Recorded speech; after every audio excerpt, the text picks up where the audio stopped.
Halo semuanya, dan saya mau sharing ya kali ini terkait charger yang asli ya, yang OJCP, yang bawaan Wuling yang harganya 15 juta itu ya. Nah, sebelumnya teman-teman perlu ketahui ya, ini adalah charger bawaannya. Kalau ngecas pakai ini di malam hari itu kemarin tuh saya dari 39% sampai 100% dari jam 10 malam sampai hampir jam 6 pagi ya baru penuh.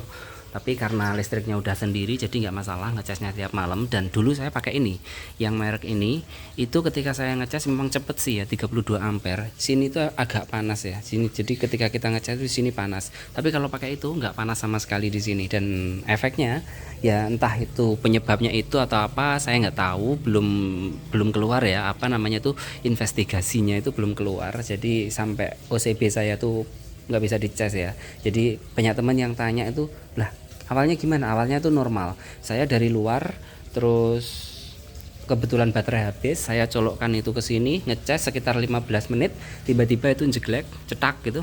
Nah setelah ini jeglek itu saya colokkan lagi, sudah kipasnya sudah tidak nyala ya, kipas sininya udah nggak nyala dan sudah tidak bisa ngecas lagi. Dan akhirnya ya bawa ke bengkel hampir 2 minggu, 1 minggu 4 hari itu dia nginep di sana dan OCCP nya diganti. Nah ada pihak dari bengkel, dari pihak Wuling sendiri itu menyarankan memang pakainya yang charger yang asli ya, yang bawaan yang 15 juta itu ya. Kalau enggak itu ya pakai yang bawaan ini, itu enggak masalah, pakai itu aman itu ya. Tapi kalau pakai di SPKLU, di jalan, di tol itu katanya aman. Tapi kalau charger yang seperti ini kan belum tahu SNI nya kan, kita juga nggak tahu ya, karena rata-rata memang ini impor dari Cina.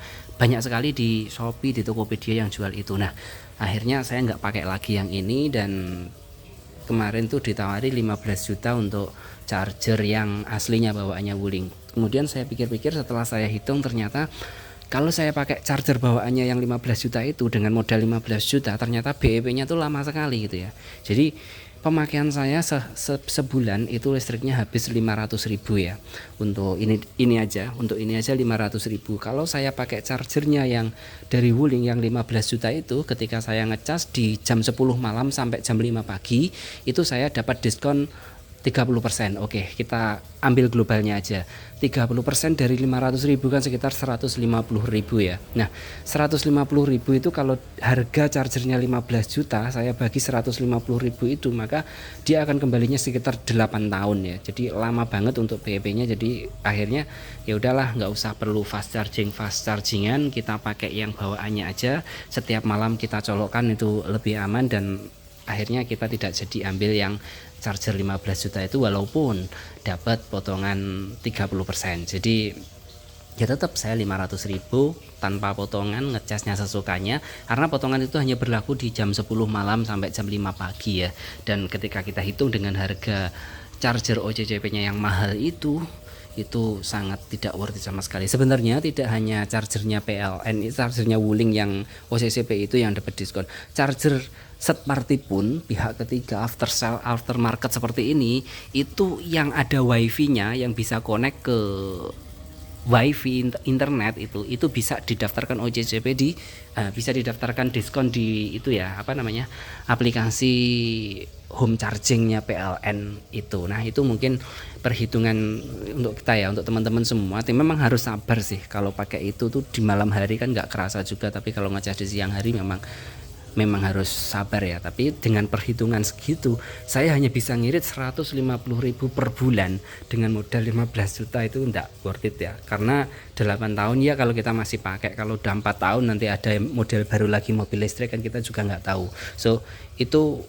pertimbangan saya tidak jadi ngambil chargernya Wuling yang 15 juta dan tetap pakai chargernya Wuling yang biasa ini, yang ya cukup lama ngecasnya tapi tidak masalah. Oke, itu pengalaman saya terkait charger Wuling dan juga terkait ini. Nah, ini kemarin waktu habis habis di servis itu, ini nggak presisi. Bisa dilihat di video berikut ini, dan bagaimana cara pembetulannya ada di video berikut ini ya.